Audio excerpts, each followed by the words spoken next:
महाराष्ट्र के राज्यपाल भगत सिंह कोश्यारी और मुख्यमंत्री उद्धव ठाकरे ने संविधान निर्माता डॉक्टर बाबा साहब आम्बेडकर की 64वीं पुण्यतिथि के अवसर पर उनके स्मारक स्थल पर जाकर उन्हें श्रद्धांजलि अर्पित की।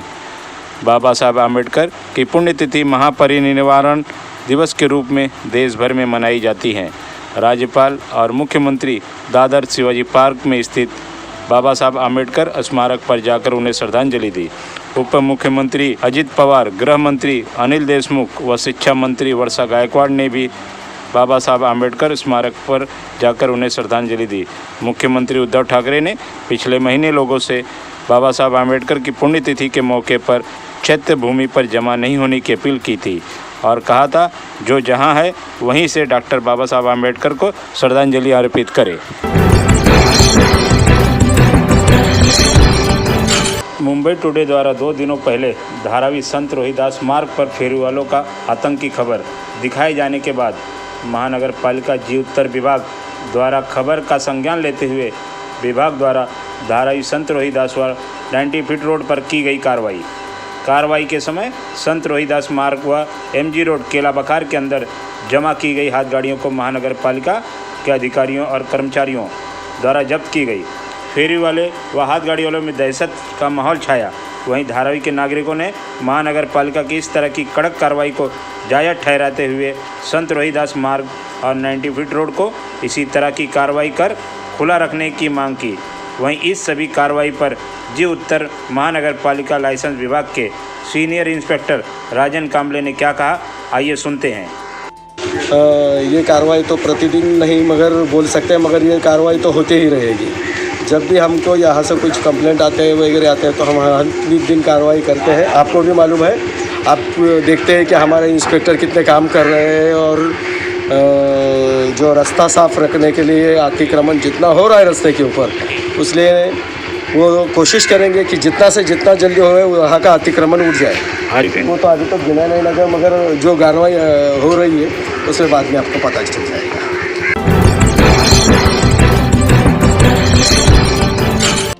अभिनेता रवि पटवर्धन का दिल का दौरा पड़ने से हुआ निधन। वह 84 वर्ष के थे।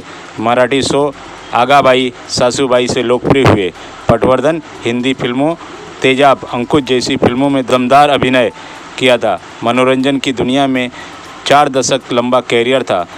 अभिनेता रवि पटवर्धन ने करीब 200 फिल्मों में काम किया था। मुंबई के लालबाग इलाके में सिलेंडर ब्लास्ट के चलते 16 लोग घायल हो गए। घटनास्थल पर 2 फायर ब्रिगेड की गाड़ियां और 2 जंबो टैंकर मौजूद रहे। मुंबई के मेयर किशोरी पेडनेकर ने KEM अस्पताल जाकर घायलों से मुलाकात की। लालबाग इलाके में सुबह 4 मंजिला इमारत साराबाई के दूसरे फ्लोर पर सुबह 7:20 पर आग लग गई। हादसे में घायल 12 लोगों को KEM अस्पताल में इलाज शुरू है, जबकि 4 लोगों को ग्लोबल अस्पताल भेजा गया।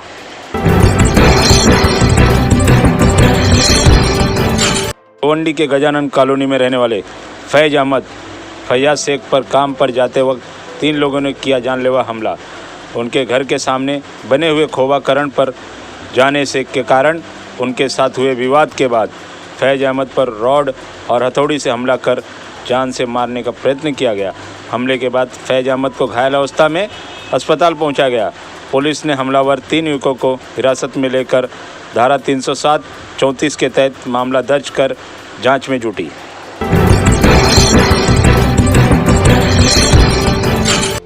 मुंबई पुलिस ड्रग्स कारोबारियों पर बड़ी कार्रवाई करते हुए 22 लाख कोकीन के साथ 3 विदेशी नागरिकों को गिरफ्तार किया। इन पर NDPS के तहत कार्रवाई दर्ज कर इनके पास पूरे सिंडिकेट को जानने की जुटी। पुलिस ने इसके पास से 220 ग्राम कोकीन जब्त की।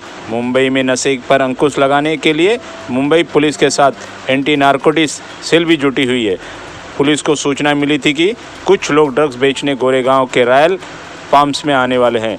DCP विशाल ठाकुर के नेतृत्व में पुलिस ने जाल बिछाकर 3 विदेशी नागरिकों को गिरफ्तार किया और उनके पास से 220 ग्राम कोकीन बरामद की।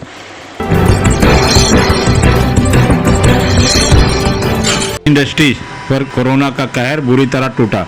इस साल एक के बाद एक कई सेलिब्रिटियों ने अपनी जान से हाथ धो बैठे। अब popular TV actress Divya Bhatnagar का भी कोरोना के कारण निधन हो गया। टीवी शो यह रिश्ता क्या कहलाता है में नजर आई दिव्या भटनागर को कोरोना होने के कारण पिछले दिनों अस्पताल में भर्ती करवाया गया था। उनका ऑक्सीजन लेवल घटकर 71 पर आ गया था। स्थिति इतनी खराब हो गई थी कि उन्हें वेंटिलेटर पर शिफ्ट करना पड़ा। दिव्या को याद करते हुए देवलीना ने अपने इंस्टाग्राम अकाउंट पर लिखा, जब कोई किसी के साथ नहीं होता तो बस तू ही होती थी। दिव्य तू ही तो अपनी जान थी जिसे मैं डांट सकती थी। सिलसिला प्यार का शो में दिव्या भटनागर के साथ काम कर चुकी शिल्पा शिरोडकर भी गमजदा है। दिव्या भटनागर की मां ने बताया था कि उनकी बेटी दिव्या को पिछले कुछ दिनों से बुखार था और उन्हें बहुत बेचैनी हो रही थी। उन्होंने कहा था दिव्या का पिछले 6 दिन से तापमान तप रहा था, उन्हें बेचैनी हो रही थी। दिल्ली से जब वह घर आई तो ऑक्सीमीटर लेकर आई। हमने उनका ऑक्सीजन लेवल चेक किया था, वह 71 तक आ गया था। वह फिलहाल वेंटिलेटर पर है और ऑक्सीजन लेवल भी 84 है। उनकी हालत बेहद नाजुक है। रिपोर्ट्स में अभी कोरोना पॉजिटिव हैं। शुरू में वह सांस लेने में तकलीफ के लिए सहायता के लिए अपने गैर इन्वेंसिव वेंटिलेशन पर थी, लेकिन अब शिफ्टिंग अस्पतालों के सभी परिश्रम के कारण वेंटिलेटर पर है। हमने उसे निमोनिया से उबरने के लिए कह रहे थे जो फैल गया। यह रिश्ता क्या कहलाता है के अलावा दिव्या ने तेरा यार हूँ मैं, उड़न, जीत गई तो पिया मोरे और विश जैसे टीवी शो में अभिनय किया था।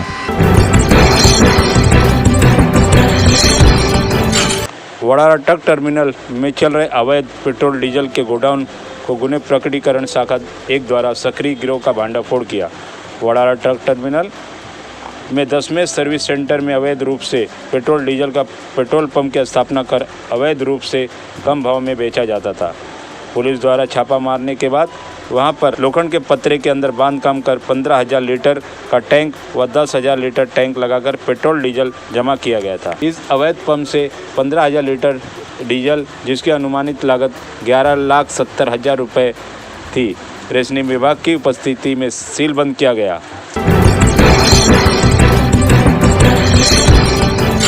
पुणे के गुना शाखा ने ज्येष्ठ नागरिकों को अनाज का वितरण किया। मांजरी में रहने वाले शिवाजी कामले व उनके माता पिता की रोजी रोटी चलाने वाले ऑटो रिक्शा को फाइनेंस कंपनी द्वारा जब्त किए जाने के कारण पूरे परिवार पर भूखमरी की नौबत आ गई थी। परिवार की इस परिस्थिति की जानकारी वरिष्ठ नागरिक कक्ष के अधिकारियों को हुई तो उन्होंने अपने स्टाफ के साथ शिवाजी कामले के घर जाकर वरिष्ठ नागरिक कक्ष व संभाजी मित्र मंडल के सहयोग से किराना माल व अन्य अल्पस्वरूप आर्थिक मदद की। अपर पुलिस आयुक्त, पुलिस उपायुक्त सह पुलिस आयुक्त गुने शाखा 2 के मार्गदर्शन में यह वितरण किया गया।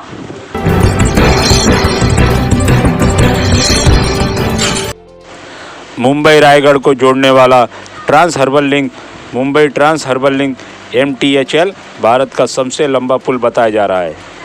मुंबई महानगर क्षेत्र विकास प्राधिकरण द्वारा मुंबई ट्रांस हार्बर लिंक का काम 35% पूरा हो गया है। Trans harbour link Mumbai, Navi Mumbai, Raigarh और पुणे में होगा। मुंबई के शहरी विकास मंत्री एकनाथ शिंदे और प्राधिकरण आयुक्त RA राजीव ने परियोजना का दौरा किया। मुंबई करों का प्रवास सुखद हो, इसके लिए अनेक प्रयास किए जा रहे हैं। मुंबई करों के लिए ऐसी एक महत्वपूर्ण प्रकल्प मुंबई ट्रांस हार्बर लिंक परियोजना है। मुंबई में सिवड़ी न्यावा सेवा को जोड़ने वाला यह प्रकल्प ठाणे खाड़ी पुल पर 16.5 किलोमीटर का पुल भारत का सबसे लंबा सागरी पुल है। वैसे ही 5.5 किलोमीटर का यह पुल जमीन पर है। 40 मिनट में दक्षिण मुंबई और नवी मुंबई को जोड़ने वाला यह मार्ग होगा। यह पुल मुंबई पुणे एक्सप्रेस वे से भी जुड़ा होगा। भविष्य में पुणे और दक्षिणी मुंबई को आने जाने के मार्ग भी आसान होगा।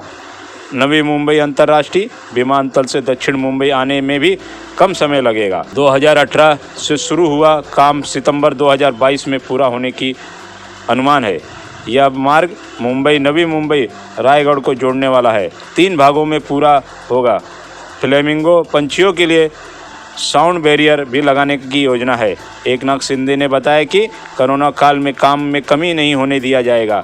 कोरोना काल में मजदूरों की सेहत का ख्याल रखना जा रहा है और आधुनिक मशीनों के सहारे काम को जल्द से जल्द पूरा करने का प्रयास किया जा रहा है ताकि ट्रांस हार्बर लिंक मुंबई करों की सेवा में जल्द से जल्द उपलब्ध हो सके।